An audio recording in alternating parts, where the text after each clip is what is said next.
Hello, it's Hare from the channel ahareoverahill. Today we are back at it with a deck that I brought up about a video or two ago, and that would be my Golgari aggro deck. If you're familiar with Canlander and somewhat familiar with the Green Wall deck, it's similar to that in that it's a low to the ground green black deck that has some amount of things that can self-recover from the graveyard.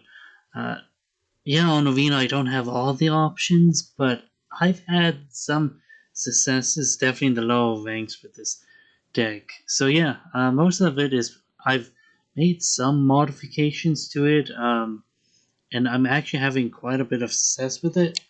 I could probably make this is like a mid-range, more mid-range with an aggro, more on the aggro side.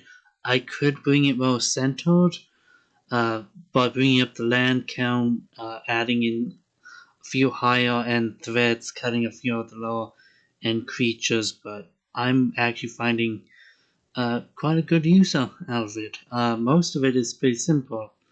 4/4 of sleeper with 4 Knights of the Knight of the Even Legions, acting as easy 2 1 drops that just get bigger as the game goes on. Heat Scoundrel, Scavenger, and the Mosswood Dreadnought acting both acting as creatures that can easily get back to the field, with the Mosswood Dreadnought activating as an extra draw card. The Grim Flare. I have a good mixture of things that can easily get into graveyard. So getting that Delirium isn't always the hardest thing, and plus getting the Surveil and dropping cards that I may not need in the mid to late game is always useful. And one Glisser, I did have a number of 4 drops in this deck, just skipped over the 3, but I've been finding that it's like, I need to drop the 4 drops, but it's like, I'm almost always like, originally I had on the side, but I was finding that I'm just having a 1 over the main is almost always useful. With that 4 strike death touch, things don't necessarily want to block, but it's those 3 activated abilities that have been quite useful. I've done the Destroy Enchantment in a number of times, the remove up to 3 counters. Haven't done much, but it's been primarily, instead of sending Glisser towards the Planeswalker, I'm sending it towards you. And if you're letting me hit you with Glisser, I can remove 3 counters from your Planeswalker. So it's almost as if it's that last effect says, if you allow me to hit you, I'm also as if I double strike one of your Planeswalkers. So, in which I do have 1 more Glisser on the side just in case.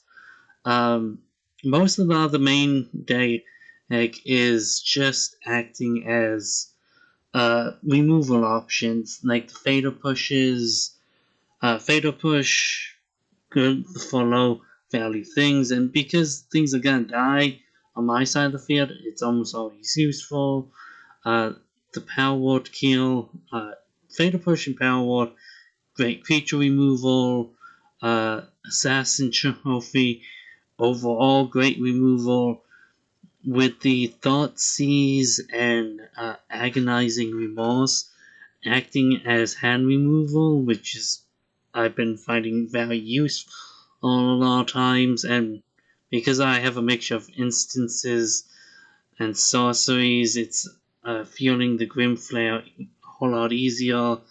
The Omen of the Dead, I needed ways of getting stuff back a little bit easier, and just having 3 of the in the early game it's not useful, but in the later game getting back like the knights, the sleeper, the grimflares, the glisser has been quite useful, and just being able to like, oh, I really can't do much. Oh, I'll sack Omen and just Cry too, and with the Grimflare, it helps field the Grimflare. Most of the 20 land base, yeah. Sometimes I want to increase it to 21, but other times I've been fine. Most of this is somewhat what you expect. One Hive of the Eye Tyrant, get in and help start dealing with the graveyard stuff. Well, Essence Cottage also deals with the graveyard, giving me some foods potentially. Then I'm doing Fall Blossoming, Overgrown Tombs, 2 Blooming Marshes. I might want to take 1 or 2 out, rework some of this to. I'm still fuddling around with the land base to make sure that I'm getting it just right. But yeah, Overgrown Tomb and the Blooming Marsh acting as my overall like dual lands going on. The Fable Passage to really help dig the Grim Flares and dig out the forest and 3 swamps. The Pasaju to deal with like annoying threats with just extra removal, and the Tokami acting as an additional like return. Now, most of the side deck is pretty easy. The high AY needs mode, artifact and enchantment removal, the mono green decks, and enough decks play green and white that Noxious Grasp is useful. Fiend Artisan in case I want to start climbing the chain, and just having a number of creatures in graveyard potentially, but I'm half the time I almost never bring them in. I think in Pasaju, people who play Pasaju having, if you don't main deck 2 Pasajus, you're probably, if you main deck only 1 Pasaju, people who play Pasaju realize, let's play a third one on the side. So you realize about that. I'm playing one more Akanuma in the side as well, just in case. 2 Scavenging Oozes for graveyards, 2 Lilies, always been useful. 1 more Glisser, there have been times that I wanted that sinking Glisser, and 2 Mutrifies, extra removal. That's the big thing. So yeah, let's get into a few games and let's see how it goes. And let's get straight into it. We're playing against the Yorion deck, so that's gonna be interesting. This is, yeah, having the Restless Cottage makes this a little bit awkward, because I, like, Overgrown Tomb, I can go either Overgrown Tomb into the Night or the Thoughtseize, or I could potentially Cottage into the Tomb turn 2 to get to guarantee the Grimflare or the Dreadnought, but I think I might Overgrown into one of these guys into the Restless next turn, activating again and start go Night of the Ebba on, and hopefully in these decks are gonna be slow enough that I can just like not be off the gate like slamming thread after thread after thread. Yeah, let's get rid of that because I am very low to the ground, so getting rid of easy removal for them is gonna be quite neat at times. Yeah, I'm gonna go agonizing remorse here. Force them to activate the make dispel, because I can target down the Shark Typhoon potentially. So, and I'm gonna play out the Takanuma. Yeah, I would like to hold on to it, but in the early stages of the game, it's not going to be as useful as I would like. I'm gonna play out the Grim Flare here so I can next turn get it out. Get out the attacks, potentially surveil, clean up some of my draws for the next few turns. That's the big thing. So, and definitely if I can get a scrap heap into the graveyard, that's gonna be the big thing. Okay, and okay, so the Fable Passage. Grab a mountain. Then I'm gonna Dread Whispers. Draw out. Yeah. This sucks at the moment that I have to Assassin's Trophy that, allowing them to go digging for land. But it's at the moment, it's what I really have to make sure that I hammer out in the first few steps. Yeah, and I'm really missing one more thing. One more land type for the Delirium. Yeah. Getting the attack. Next two blockers. Do they have... Hey, I'm gonna activate Night here. Yeah, because... Guaranteed the boost off of the Night after damage goes through, so I'm gonna hit the Grim trigger. And then I'm gonna go into the Thought Seas. So that's the big thing, and okay, they're gonna cycle the Shark Typhoon. I'm gonna say goodbye to the Savannah. Bring Assassin's Trophy up to the top with. I'm gonna Thought Seas goodbye to Teferi. Hello, to counter on the night. I'm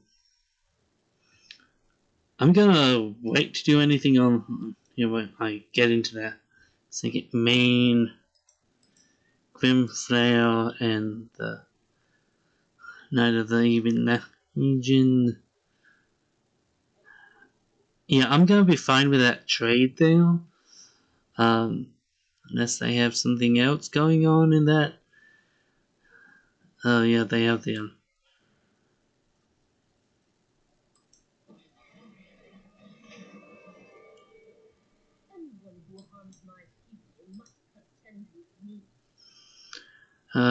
Force that so they exile the. Get rid of that. Force the trade on the. They have Fear of the Ruin. Okay, so they can get rid of most likely the Restless Cottage. Okay, there's that. I'm gonna go. Actually, yeah, I'm gonna bring out the Adventured Dread Knight. Not really reveal my hand that much in the situation.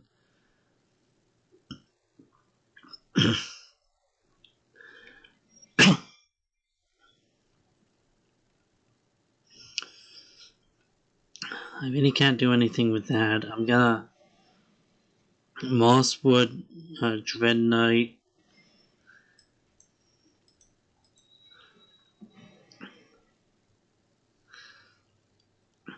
Fable into the.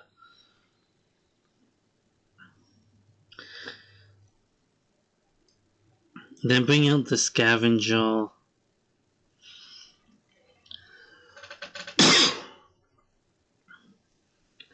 And I'm just gonna be passing here. It's not the most elegant. Yeah, you gotta do that. And with that, I'm gonna bring out the forest. Yeah, having the one basic forest sometimes is actively nice. I know Blood Moon isn't really in the format, but still. I had to, occasionally I'm getting emails in that I have to check and whatnot.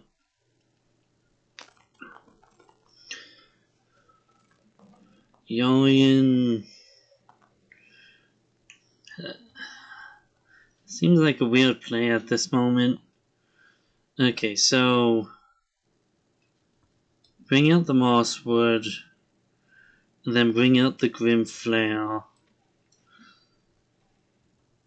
I'm gonna pass. This again may seem odd, but I'm gonna pass here. Then going into next turn, I might want to do an Alpha Strike on that. Yeah, you're gonna want to swing it and put me down to 4. Yeah, that eliminates most of. Yeah, that actually puts me in a. Yeah, realize that they can just swing in with the Yawn, and I really need to stage you that situation, but this is why I don't mind bringing in the second Beseju, and I'm gonna do one of the scraps out of here, and actually bringing in the Sengi. Do I want to bring in the Sengi?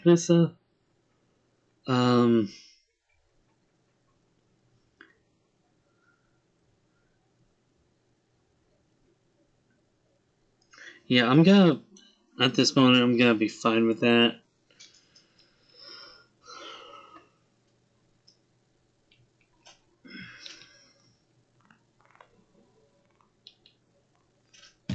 So I had to make sure of a few things. Okay, this is getting into like a hyper-aggressive starting hand. I'm probably just gonna go blooming in straight into the evolve sleeper next turn. Overgrown tomb into Thoughtseize. Pay the 2. Agonizing.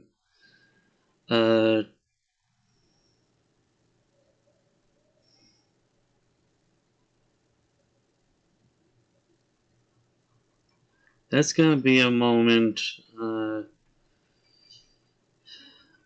Yeah, I'm gonna take out that the lockdown. Actually, forcing them to keep the lockdown, so I could have potentially Seju'd that later would have been a very impactful sitch. Then it's called Scrap, Thought Scowl, Thoughtseize, Goodbye the Supreme Verdict, get in with the Sleeper next turn, go into the forest and start pimping out the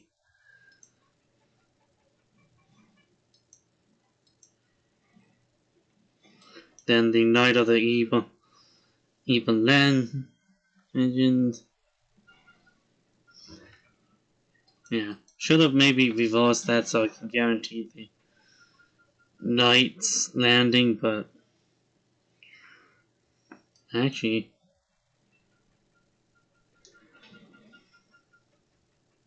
get it straight back, cast it again, force a counterspell if they have it. They don't. Get in with the swings, force them to have something. Then the Heat Hound Jaw. Yeah, and this is important why I wanted to take down the lockdown. They had the means of getting out the lockdown like a ton or two ago, but it was just I didn't want to rely on drawing. something I just did not have at the time. And it will force them to hopefully get into more lands for the farewell later on.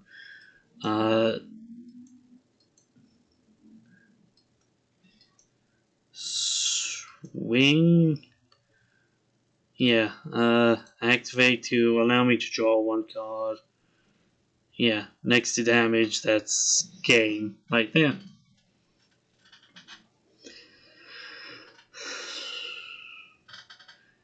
Yeah, and this is the thing about this deck. It's a very low with a white start. It's lower than maybe a mono red deck, but it is one of those situations that it's really good at getting the audio games and just controlling the options. Yeah, blooming into the Knight of the Ebon Legion. Then next turn, Hive into Evolve Sleeper and Thoughts. Sees, Thoughts sees them right away. You have a counterspell? Yeah, getting rid of that game 1 was important. Get rid of that. Evolve Sleeper next turn, go into the Restless Cottage. Oh yeah. Do that immediately. I'm gonna be fine with the Dread Whispers drawing me a card. Level up you, get in for 2. I'm probably gonna go Overgrown 2 right off the bat.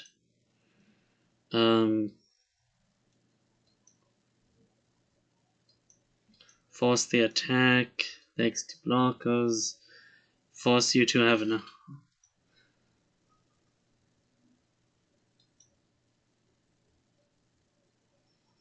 Yeah, I'm gonna do this even though I know the Wandering Emperor is gonna come in. But I'm gonna force them to do it at this moment. Oh, they're not. Okay, so they. Now I'm gonna go Mosswood. Yep, you're gonna do it off the cast, so I waste my mana. Yeah, at this moment it was just a matter of forcing these small wins when I could. Probably going to -1 to get out right.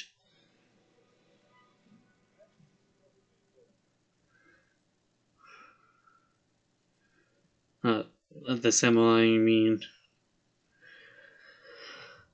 But next turn, guarantee the rest of this.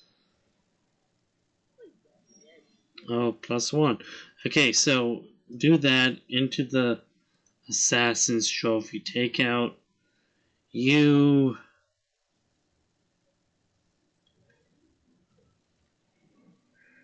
I'm gonna enter combat, attack into the Wandering Emperor. Take you out. Then I'm gonna. The Thoughtseize might seem a little odd at this moment, but it's taking care of, because in this deck you have to almost treat this as a tempo deck. You have to attempt to outvalue your opponent in the long term. Yeah, into the Overgrown, pay the 2, into the Dread, and cast the Dread, pass the turn. They have a 3-turn clock on me at the moment, but they can probably see that I'm gonna be swinging in for 6. Cast that. I'm going to be putting on the push at the moment and saying I don't draw.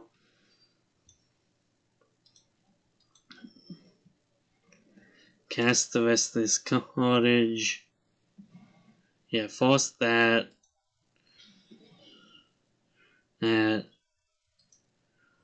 Push the. Actually, I could have tapped that, gotten out the Grim Flail. Yeah, it's kind of trying to maneuver as much as you can in these situations. And granted, the fatal pushes are not as useful in these matchups as I would like. Yeah. Just realized that I'm in a situation that I don't have the mana to. Otherwise, I would have pushed the Storm Giant. So yeah, that. Like I lost. Oh no. But it in part demonstrating like this deck that it is quite swingy. But I have had in the past. I have demonstrated like through personal demonstrations to myself that this can be a really good contender, and with a little bit of like finagling, you can definitely get quite a bit out of it. So I would suggest everyone try it out for themselves. As always, people, I'll see you around.